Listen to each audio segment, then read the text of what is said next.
ACB కంటే ముందు ఈడీనే కేటీఆర్కు నోటీసులు.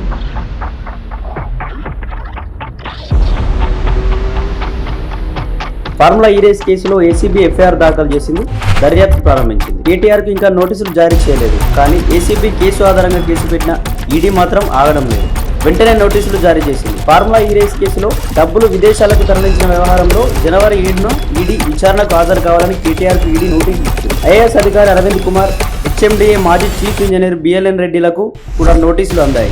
వీరిని ముందే రావాలని ఆదేశించింది. జనవరి 2-3 తేదీలో వీరు విచారణకు హాజరు కావాల్సి ఉంది. ఏసీబీ ఎఫ్ఐఆర్ ఆధారంగా పిఎంఎల్ఏ కింద విచారణ చేస్తున్న ఈడీ పెమా నిబంధనలు ఉల్లంఘించినట్లుగా ఇప్పటికే గుర్తించినట్టు తెలుస్తోంది.